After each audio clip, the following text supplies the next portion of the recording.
There is a moment in every seeker's life when a quiet suspicion rises inside them. Something is missing.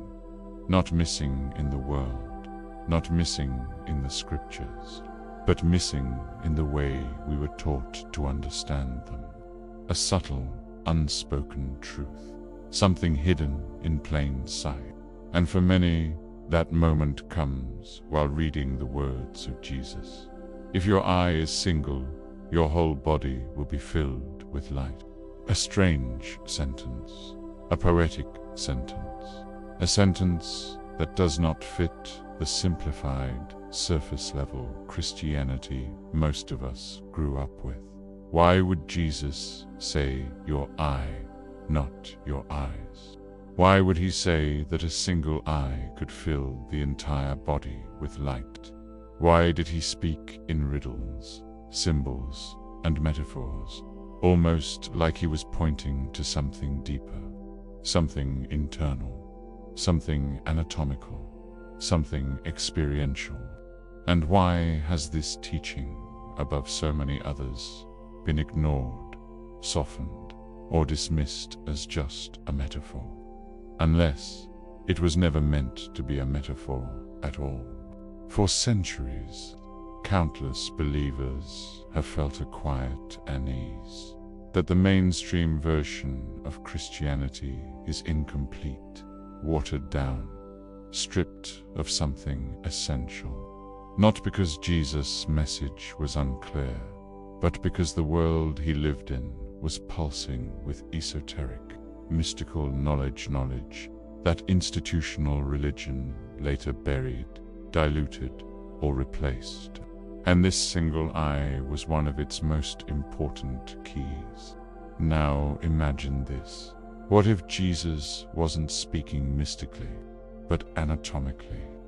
What if he was describing a real organ, a real gateway, a real mechanism of awakening inside every human being, hidden exactly where he said it would be, in the center of the body, in the center of the head, a single eye that sees without seeing, a light source that shines without burning?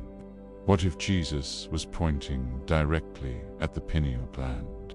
The pineal gland is one of the strangest, most mysterious organs in the human body. It's as small as a pea, shaped like a pinecone winter seed, that carries the pattern of infinite spirals. It's located precisely in the geometric center of the brain. Ancient civilizations worshipped this symbol. Egyptians carved the pinecone on the staff of Osiris. Hindus placed the third eye on the forehead of Shiva. Buddhas wore it like a jewel of enlightenment. Even the Vatican built a giant bronze pine conda, Fontana della Pigna, standing taller than a human being. Why? Because they all knew the pineal gland is the seat of inner vision, the biomechanical throne of consciousness, the portal into the spiritual worlds. René Descartes, the father of modern philosophy, called it the seat of the soul. Mystics across cultures described an inner light, a radiant brilliance that awakens when this gland is activated.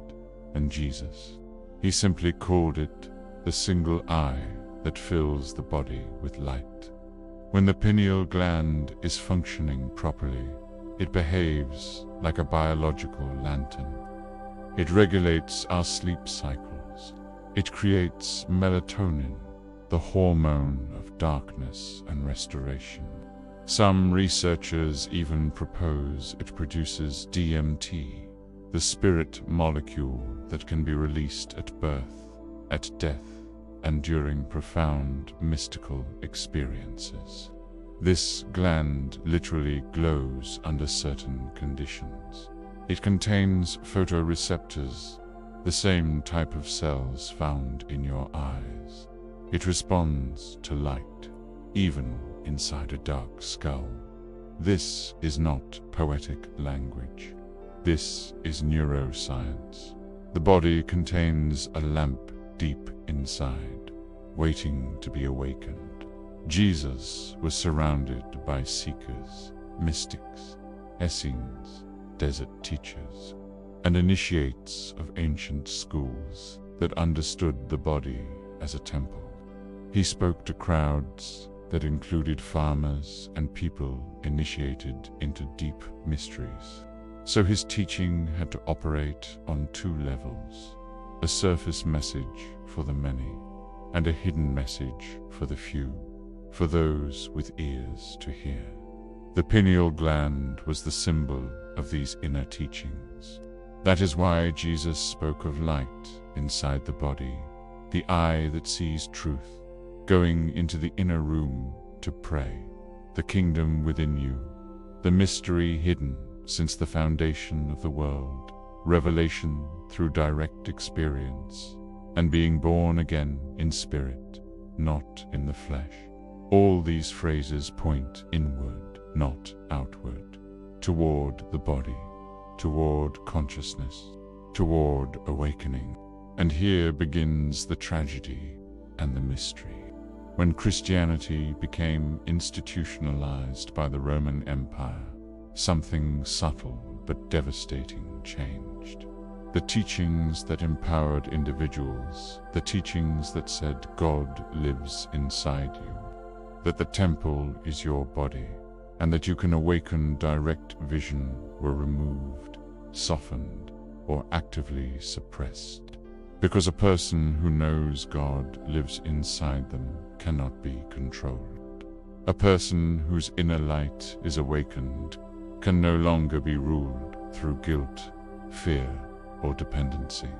So, the pineal gland, the single eye, the lamp of the body, vanished from the official story, but not from the scriptures, and not from the body. And now, in our generation, the hidden teachings are resurfacing. People are awakening all over the world, in science, in medicine, in meditation, in contemplative prayer, in psychedelic research, in mysticism, in dreams, and near-death experiences. The inner light that Jesus described, the light of the single eye, is becoming visible again, not as a metaphor, but as a reality. And this first chapter is just the beginning of that rediscovery. Thanks for watching. Imagine this. You're standing in ancient Jerusalem. In front of you rises the temple, massive stone walls, blinding white in the sun, gold shining from the rooftop. Pilgrims are everywhere. Animals, incense, chants. This is the spiritual and economic heart of an entire civilization. Now imagine someone standing in front of that temple and saying, "Destroy this temple, and in 3 days I will raise it up." No wonder the religious leaders were furious. 46 years of construction, an entire culture built around this building.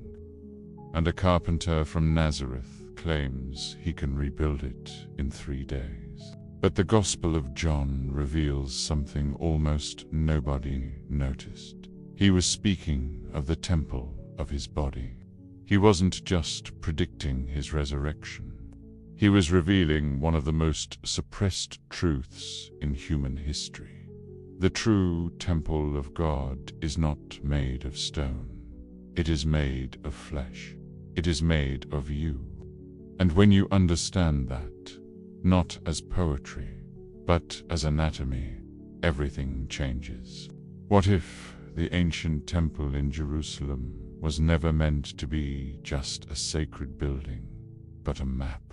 A precise architectural reflection of the human body and consciousness. What if its outer walls, inner courtyards, altars, lamps, An inner sanctum were symbolic representations of organs, energy centers, and subtle structures encoded within you. Ancient builders did not design at random. They worked based on revelation, on patterns they believed came from God. Those patterns repeat in the geometry of the cosmos, the design of sacred buildings, and the structure of the human body. As above, so below. As within, so without. The Hermetic axiom is not just a phrase. It is a blueprint. The temple is a mirror. The outer temple is stone. The inner temple is your nervous system, your heart, your spine, your brain. At the deepest center of the temple stood the Holy of Holies, a small, hidden chamber, perfectly square, perfectly dark, perfectly sacred. Only the high priest could enter, only once a year. And inside, the Ark of the Covenant was said to rest, the visible sign of the invisible presence. Now look at your own anatomy. Deep in the center of your skull, precisely at the geometric center of your brain, sits a tiny structure, the size of a grain of rice, the pineal gland, surrounded by darkness, enclosed by bone, silent, hidden, mysterious. For the Israelites, the Holy of Holies was the meeting place between God and humanity.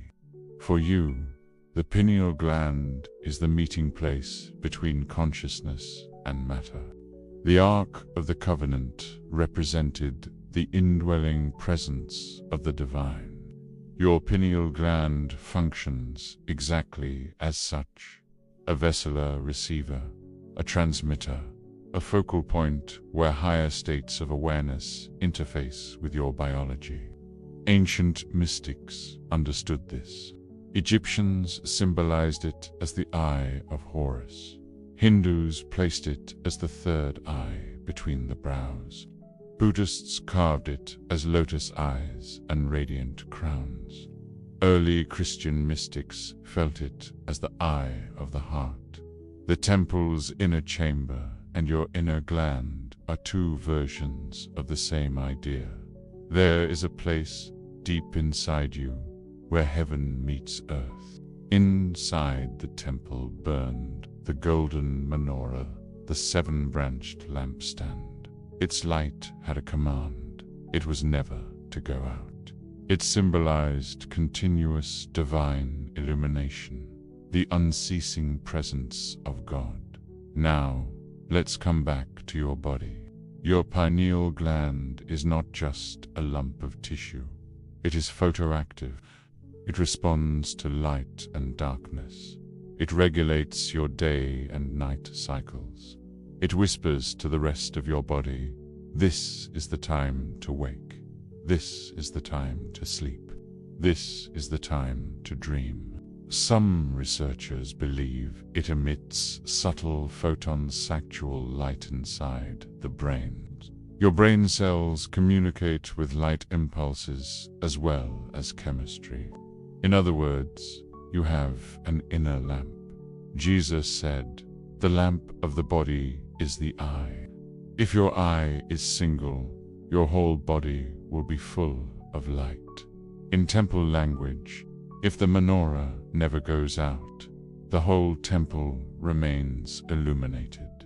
In human language, if your pineal gland is awake, cleansed, active, your whole being can be flooded with inner light. Darkness in the temple meant disconnection. Darkness in the inner temple means spiritual sleep. Ancient priests tended the flame carefully. In the same way, you are invited to tend the flame of your own inner lamp through your lifestyle, your attention, your devotion.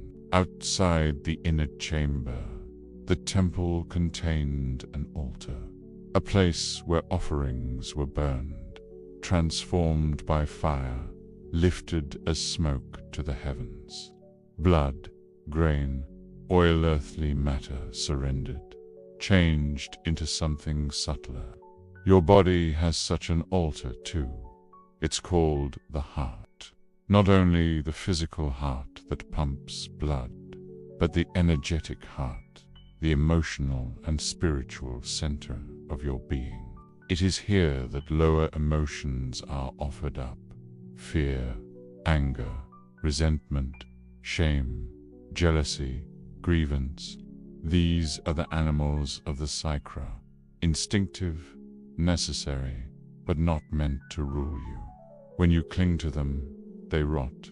When you offer them into the fire of awareness, they transform. On the altar of the heart, fear can become courage. Anger can become clarity. Grief can become compassion. Wounds can become wisdom. Psychology calls this integration and emotional processing.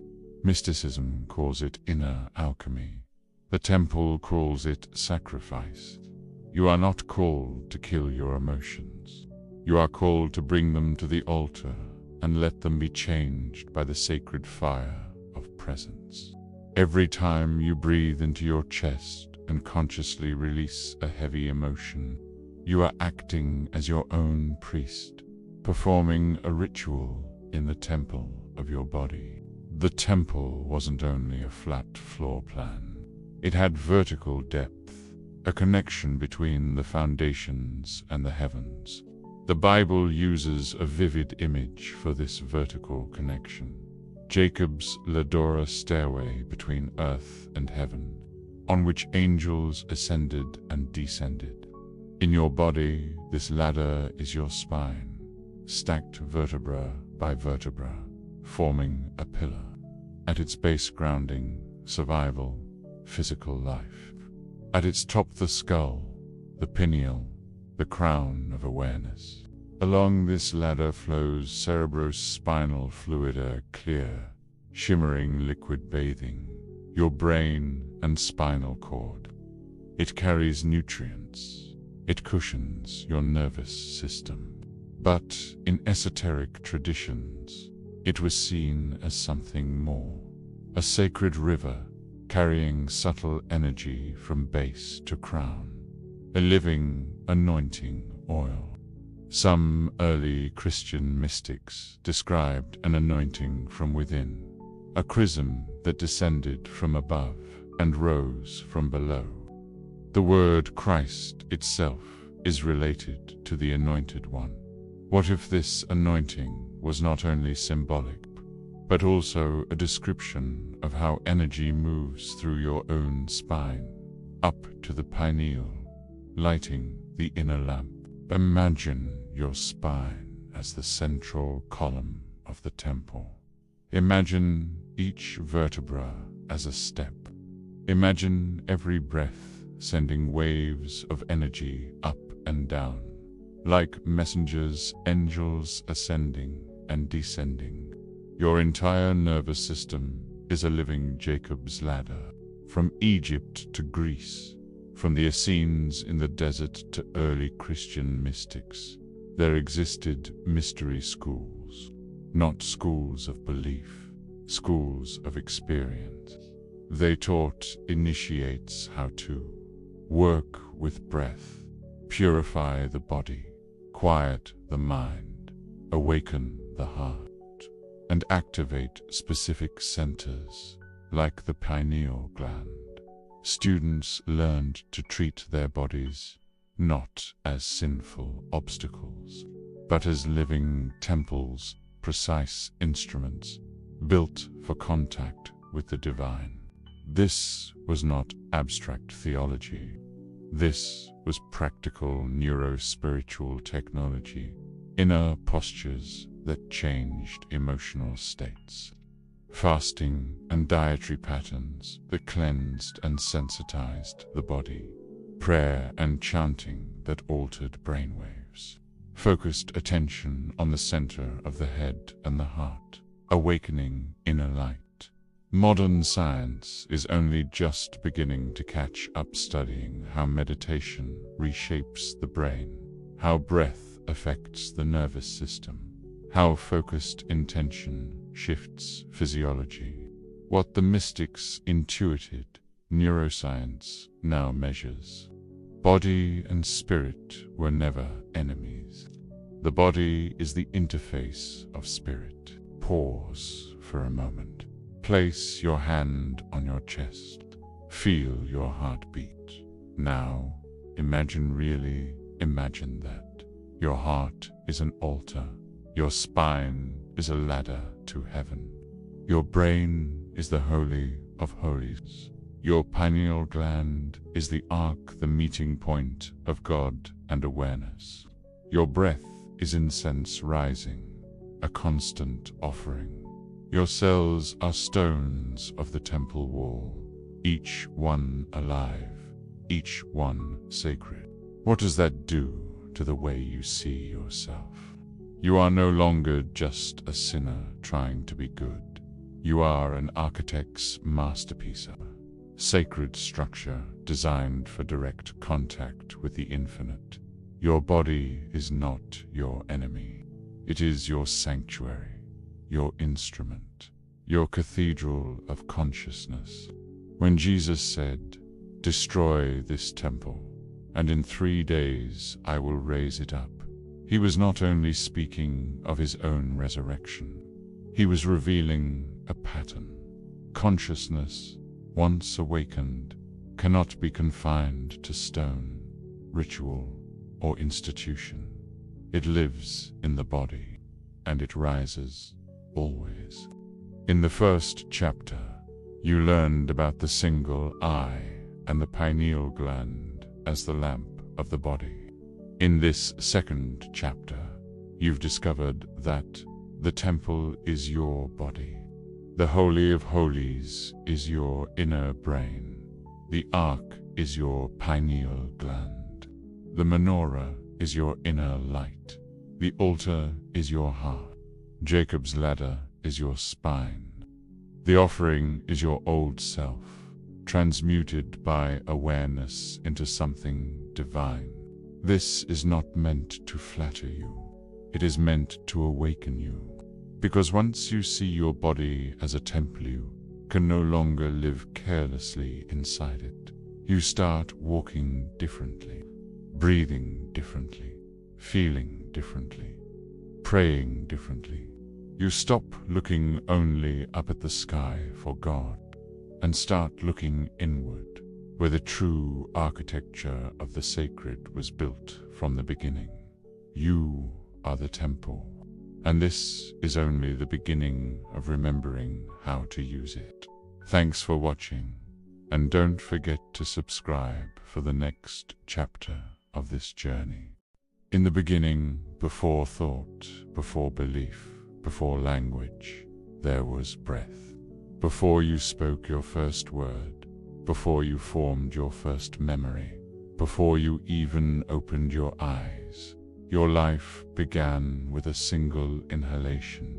And at the end of all things, when your story in this body comes to a close, the final chapter will end with a final exhalation. Everything between those two moments, every joy, every heartbreak, every discovery, is carried on the river of your breath. Breath is not simply oxygen.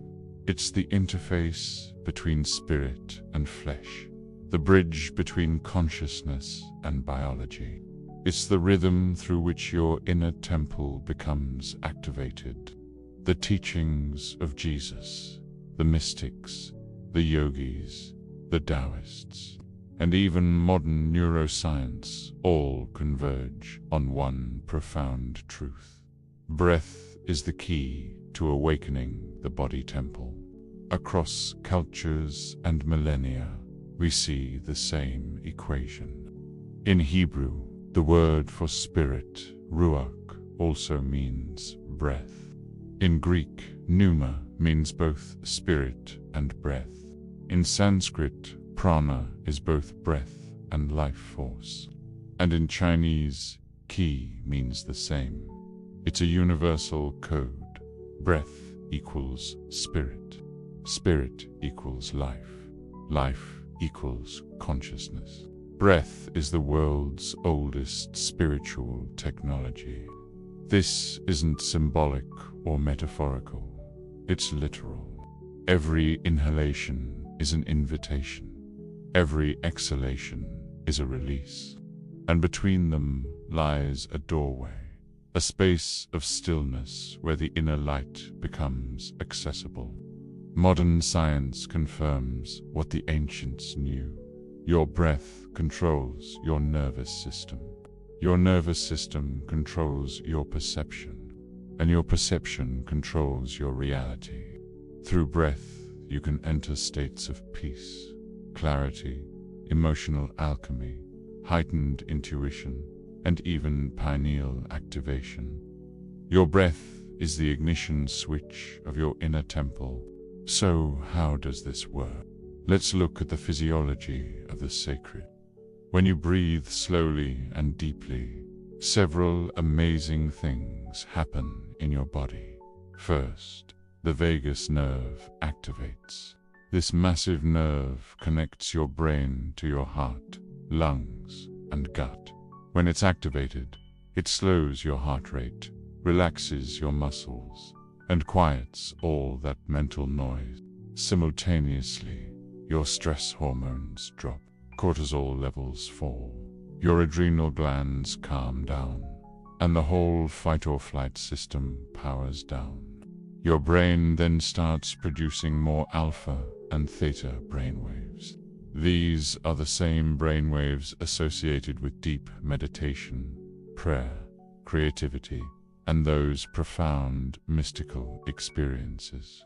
And what about the pineal gland, the single eye? Slow, intentional breathing changes blood flow in the brain, enhances the movement of cerebrospinal fluid, and increases melatonin production. These are all the exact conditions needed for activating this sacred gland. When Jesus taught people to pray in secret, when yogis taught pranayama, when Taoists taught qigong breathing, they weren't teaching superstition.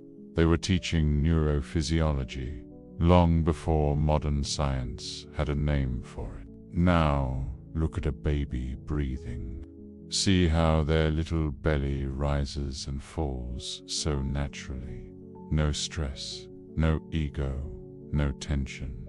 This is our original, uncorrupted breath. But as we grow older, we tighten up. We guard ourselves. We contract, and our breathing shifts upward into the chest. It becomes shallow, fast, chaotic. Ancient traditions warned us about this.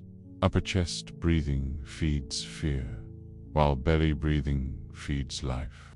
The Taoists mapped this area just below the navel and called it the lower dantian, which means the field of elixir. It's the body's battery, our center of gravity, the very root of our vitality.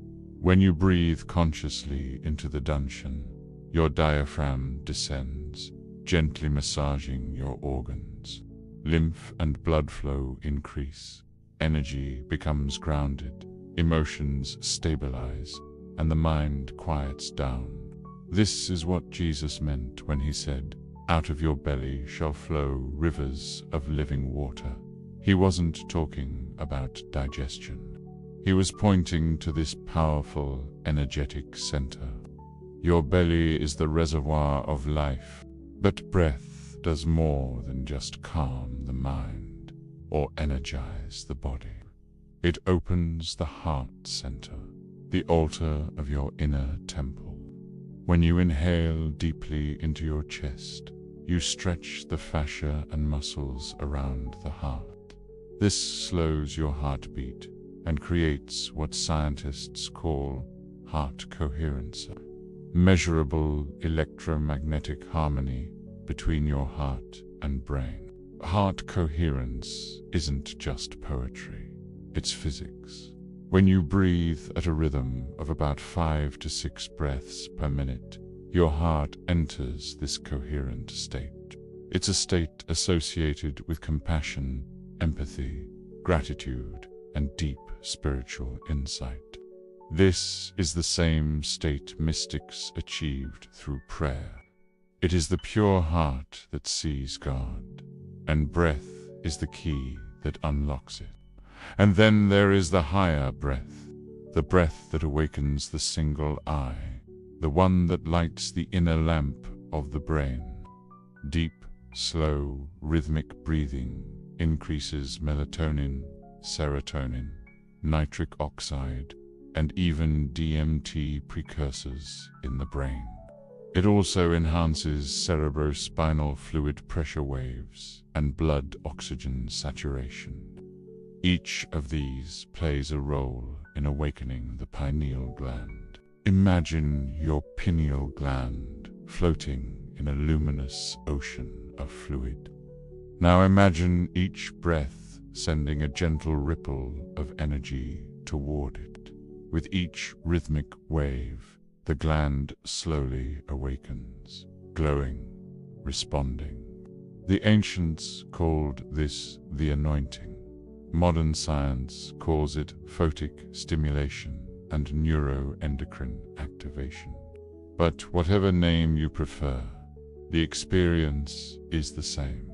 A light turns on in the darkness of the mind. Think of it this way. In the ancient temple of Jerusalem, priests burned incense continuously. The smoke rose upward, symbolizing prayer rising to God. Your breath is your incense. Every inhale is a drawing in of spirit. Every exhale is a release of the old self. And every pause between them is a doorway into the sacred. Your breath is prayer without words, meditation without effort, and alignment without doctrine. It is your body speaking in the language of the soul. Let's make this practical. Here are 3 simple, powerful breath practices from mystical traditions.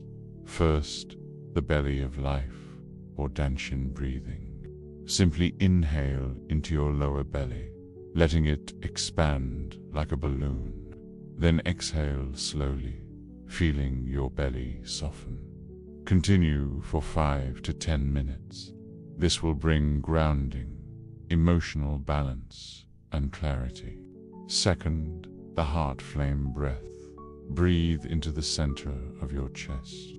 Imagine a warm light growing there with every inhale. As you exhale, release any tension from your ribs. Do this for 3 to 5 minutes to cultivate compassion and emotional healing. Third, the pineal pulse breath. Inhale deeply through your nose. As you do, slightly contract your pelvic floor, feeling a subtle wave of energy rising up your spine. Then exhale slowly, relaxing the crown of your head. This practice enhances inner light, intuition, and heightened awareness. When your breath becomes conscious, you are no longer living in reaction. You are living in creation. You begin to harmonize your body, mind, heart, and the inner lamp of the pineal gland. You become the priest of your own temple, the architect of your own awareness. You no longer need to wait for illumination from the outside. You generate it from within. Breath activates the temple. Breath lights the lamp.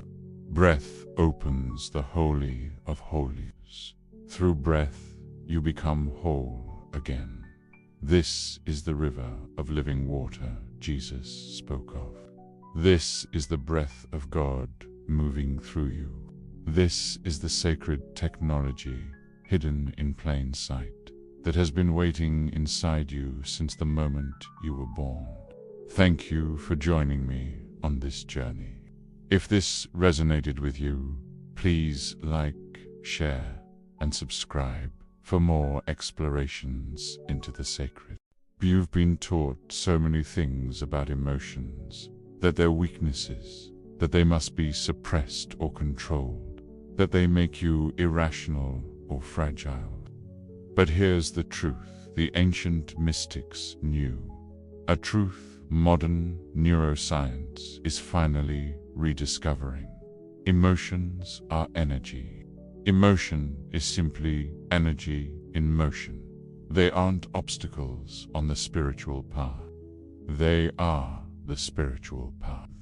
And until you understand your emotions, until you learn to feel them, observe them, and transform them, your inner temple will remain unlit.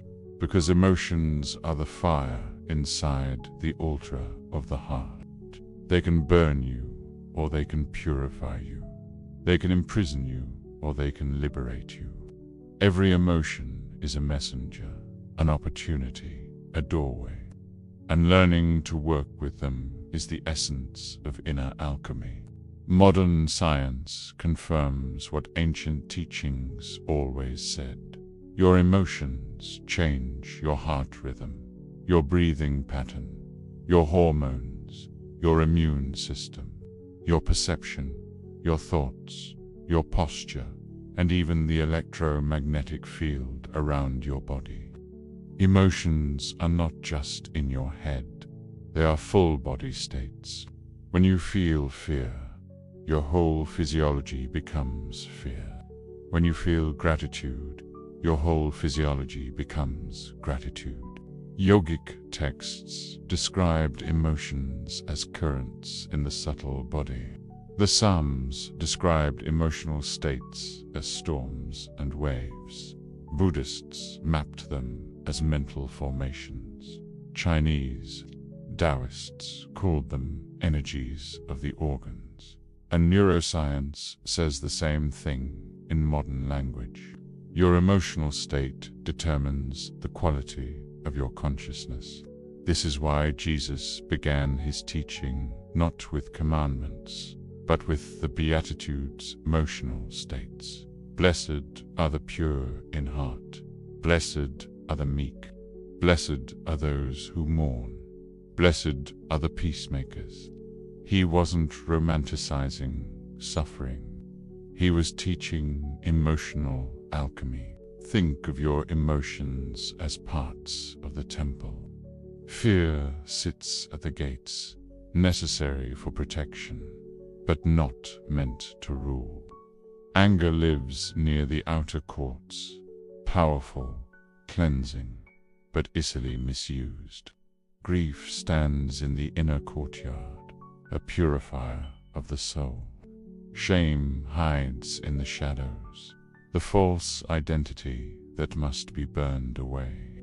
Joy dances in the open, celebrating what is sacred. Compassion stands before the altar, the heart's highest expression.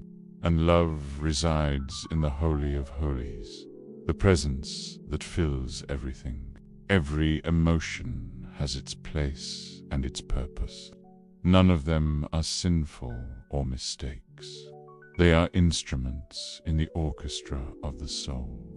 The problem arises when one emotion dominates, uncontrolled, unobserved, unconscious-like, a single instrument screaming louder than the rest. The goal is not to silence emotions. The goal is to conduct them, to become the high priest of your inner temple. Let's talk about what we fear the most, our so-called negative emotions. Take fear. Fear tightens the belly and shortens the breath. It collapses the heart into survival mode.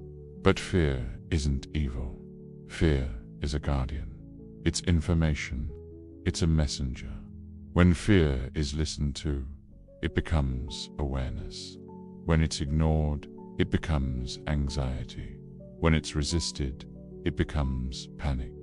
The transformation for fear is to move into presence. Anger is raw fire. It is the body's power rising to protect boundaries. But when it's repressed, it turns inward as shame. When uncontrolled, it becomes destruction. The transformation for anger is to turn it into courage. Grief is the heart breaking open. It is love trying to move through a wound. It is the emotional equivalent of pruning, cutting away what cannot stay so the soul can grow. The transformation for grief is to find compassion within it. Shame is the most unhealthy emotion. It's the belief that I am unworthy. It is the veil that covers the Holy of Holies, the lie that keeps the temple dark. But shame melts the moment you see yourself with compassion. Its transformation is to find your true identity in light. The principle of alchemy is that nothing is destroyed. Everything is transformed. This is spiritual physics, emotional chemistry. This is the fire of the altar at work. Your heart is the furnace for this transformation. It's not just a pump for blood, it's an electromagnetic engine. The heart's electric field is 100 times stronger than the brain's, and its magnetic field is 5,000 times stronger. It's measurable several feet outside your body. When you feel an emotion, your heart broadcasts it into the environment. And when your heart is coherent, calm, rhythmic, open, it becomes a furnace that burns away the heaviness of unprocessed emotion. This is why love heals, why forgiveness transforms, why compassion changes the brain. The heart is the center of emotional alchemy. So, how do we practice this? Here is the ancient formula for emotional transformation. Step 1. Feel the emotion fully, without resistance. Your body must experience it, not suppress it. Step 2. Name it without judgment. Neuroscience shows that just labeling an emotion can reduce its intensity by up to 50% by calming the amygdala. Step 3. Bring breath into the heart. Breathing into your chest changes the heart's electromagnetic pattern, literally reorganizing emotional energy. Step 4. Ask the emotion what it needs to tell you. Every emotion carries wisdom. Fear says, pay attention. Anger says, a boundary was crossed. Grief says, something precious was lost. Shame says, there is a wound that needs compassion. And step 5, transform it through breath and intention. Bring gratitude into your heart. Let the breath mix with the emotion and feel it shift from raw to refined, from heavy to light. This isn't imagination. This is neurobiology. This is spiritual anatomy. This is inner science. And here's the connection most people miss. When a strong emotion is processed in the heart, it sends a wave of electrical coherence upward, through the vagus nerve and brainstem, into the pineal gland. The pineal then becomes more sensitive, more luminous, more awakened. Your emotions literally feed your inner light. Jesus said, "Blessed are the pure in heart, for they shall see God." In modern language, a coherent heart awakens the single eye. Your inner lamp shines brighter when the emotional altar burns clean. In previous chapters, you learned the body is the temple, breath is the incense, the pineal is the lamp, the spine is the latter, and the heart is the altar. Now you learn the key. Emotional mastery is the priesthood. When your emotions are chaotic, the temple is chaotic. When they are coherent, the temple is coherent. When your emotions are purified, the inner kingdom becomes visible. This is why Jesus spoke so fiercely about the heart, because the heart determines the quality of consciousness. The kingdom of God isn't accessed through belief. It's accessed through inner alignment, and emotion is the gateway. Master your emotions, and you master the temple. Master the temple, and you master your inner light. Master your inner light, and you awaken the Christ within. This is emotional alchemy. This is spiritual maturity. This is the transformation of the inner kingdom. Thank you for watching. In every sacred tradition, in every mystical school, in every philosophy, there is one question whispered across centuries. What is the force that shapes reality? Is it God? Is it destiny? Is it randomness? Or is it something within us, something we were never fully taught to understand? Jesus said, "According to your faith, it shall be done unto you." Quantum physicists say, the observer influences the outcome. Mystics say, where the mind goes, energy flows. Neuroscientists say, attention rewires the brain. And modern psychology says, intention directs perception. Different words, different cultures, different languages. The same truth. Consciousness shapes reality. You are not a passive spectator in your life. You are a co-creator, a participant in the unfolding of the universe, a spark of the divine observing itself. Intention is not wishful thinking. It is not daydreaming or fantasy. Intention is a force. It is the alignment of thought, emotion, and energy. It is the focused expression of your inner will. It is the act of saying, "This is what I choose to create." When Jesus healed the sick, he didn't hope, he didn't try, he intended. He said, "Rise, see, be cleansed." These commands were not metaphorical. They were expressions of perfect alignment between clarity of thought, purity of emotion, and the authority of consciousness. That alignment is the essence of intention. Quantum physics reveals a mystery older than science. Particles behave differently when they're observed. Reality literally changes when consciousness interacts with it. This is not superstition, it is experimental fact. Electrons exist in a haze of possibilities until consciousness measures them. Then, one possibility becomes real. One path collapses. One outcome crystallizes out of the infinite. This is called wave function. Collapse the moment when potential becomes existence. And this is exactly what intention does in your life. Your life is full of possibilities, probabilities, parallel potential paths. But the moment you choose, the moment you intend, the moment you observe your future with clarity, a path collapses into form. A direction becomes real. A reality materializes.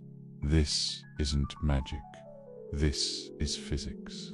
This is consciousness behaving as consciousness always has. In mystical traditions, the will is not something you use. It is something you are. The divine spark within you is the capacity to intend, choose, create, and shape. When you are told to let your eye be single, it isn't just about vision. It's about focus, unified direction, undivided consciousness, a mind that points in one direction instead of 10. A scattered mind weakens intention. A unified mind amplifies it. When your thoughts, emotions, and energy all say the same thing, you become unstoppable. This is why prayer with doubt does nothing, and prayer with faith moves mountains. Faith is not about religion. Faith is energetic certainty. The will is the engine of creation inside you. Neuroscience confirms what mystics have always known. Your brain physically transforms based on your intention. Whenever you focus your attention on a goal, neurons fire together. Synapses strengthen. The connections in your brain reorganize. This is called neuroplasticity, the brain's ability to reshape itself based on conscious direction. Your brain is not a fixed organ. It is a fluid, living, changing instrument. Intention is literally rewiring your biology. The more you visualize a future, the more the brain begins to treat it as a memory. Your nervous system starts aligning with the reality you intend. Your decisions begin to shift. Your emotional patterns change. Your entire energy field reorganizes. You become the version of yourself that matches the intention. True creation requires two components. The first is emotion, the heart. This is the fuel. Emotion energizes the intention. Without emotion, intention is just a thought without power. Positive emotions, love, gratitude, excitement send coherent signals to the body and strengthen the intention. Negative emotions, fear, doubt, shames, scatter the signal and dilute it. Emotion is the amplifier. The second component is focus, the mind. This is the steering wheel. It gives direction to all that emotional energy. This is why meditation increases manifestation, why prayer amplifies intention, and why breathwork sharpens the will. A focused mind channels emotional energy into a single beam like a laser. Some call it the single eye. Quantum physics calls it the observer effect. Neuroscience calls it selective attention. Different words, same truth. Focused consciousness bends reality. Put across cultures, intention has always been treated as sacred. The ancient Egyptians used intention when activating the Eye of Horus. Hindus used Sankalpa, vow of creation. Taoists used Yida, focused direction of the mind. Buddhists made right intention a pillar of enlightenment. Mystic Jews used kavana, conscious intention within prayer. Early Christians used faithen, energetic knowing. In every tradition, the rule is the same. Intention is the inner command. Reality is the outer response. So, how do you activate this power of intention? Here is a formula used by mystics, prophets, and alchemists for centuries. Step 1. Silence the mind.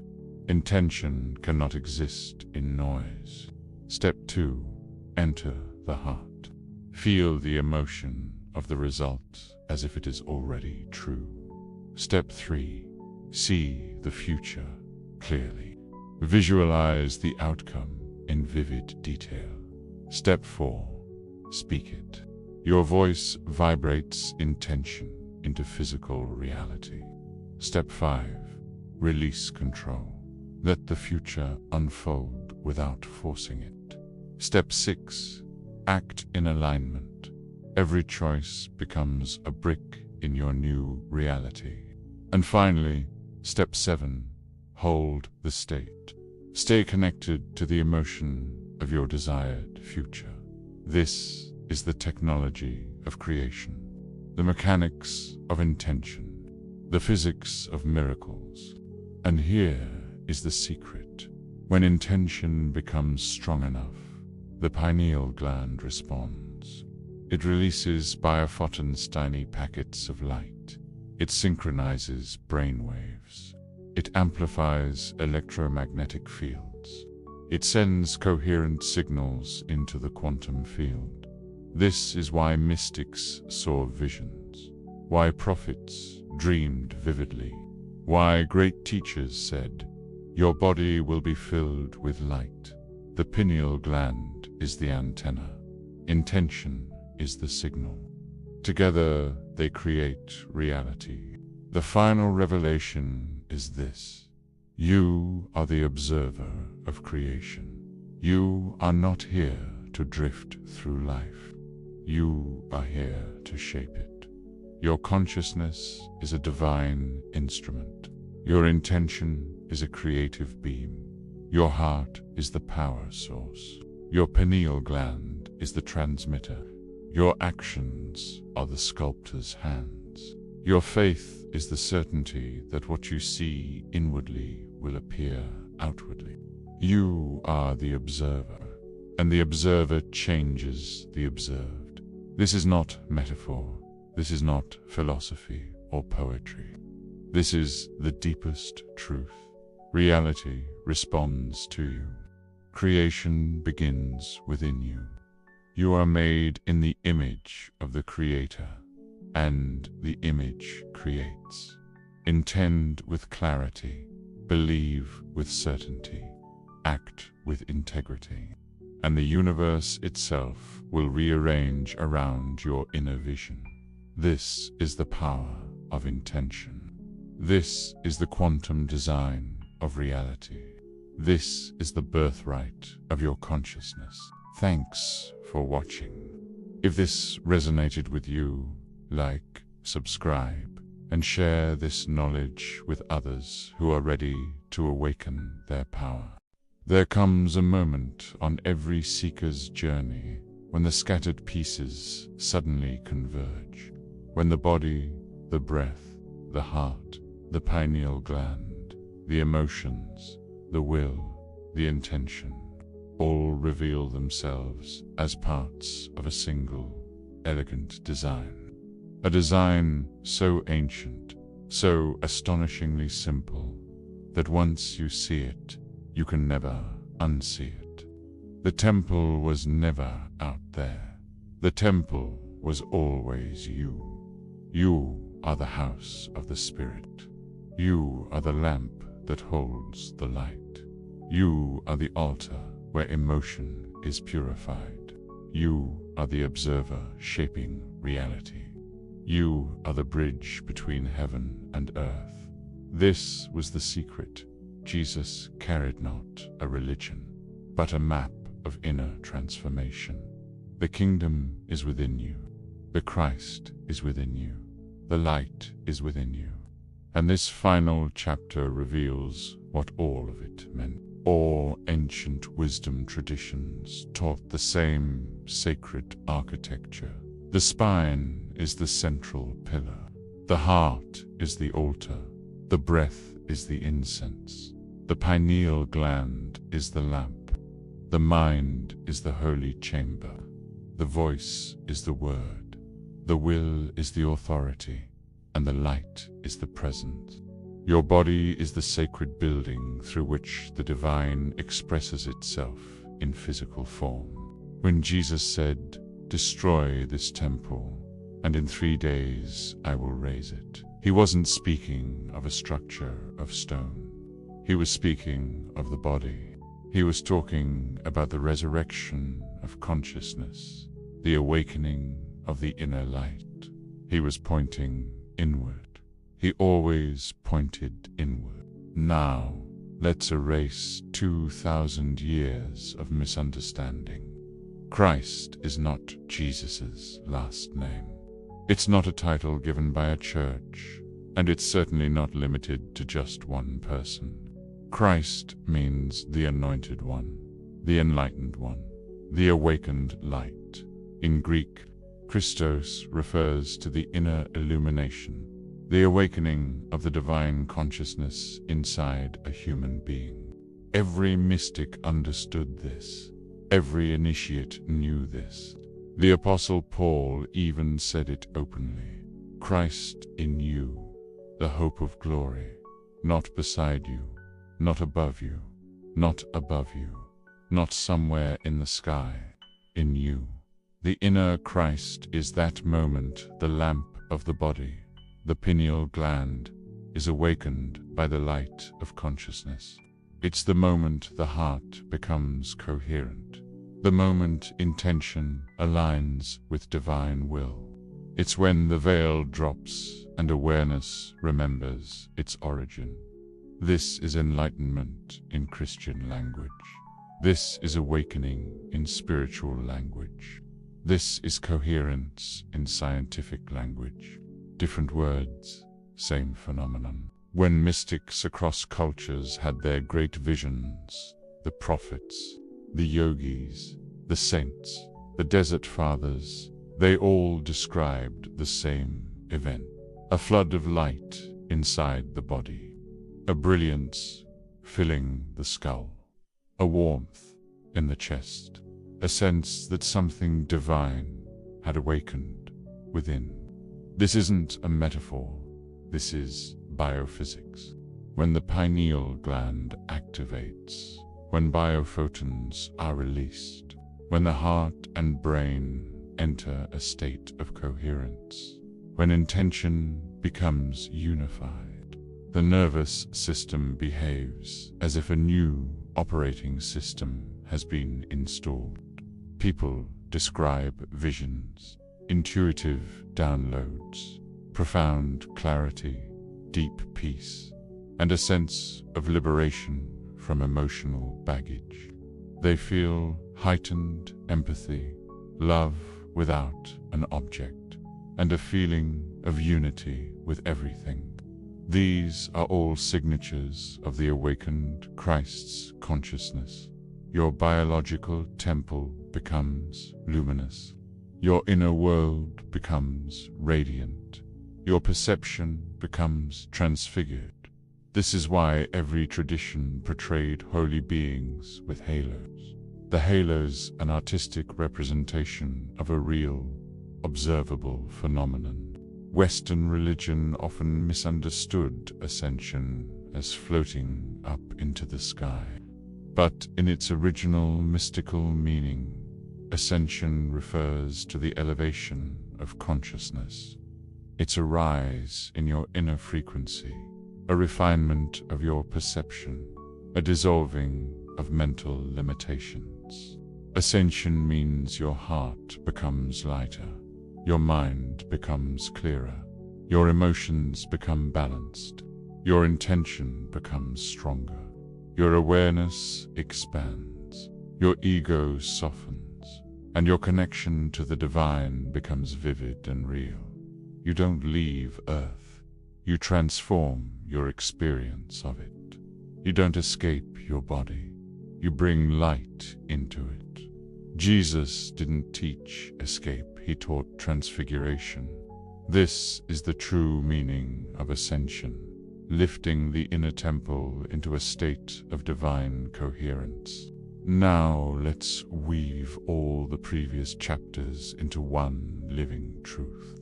The breath, it's the bridge between spirit and body, the rhythm that aligns you with the present moment. The body, the sacred architecture where awakening happens, the temple built in flesh. The heart, the altar where emotional energy is transformed, the engine of coherence.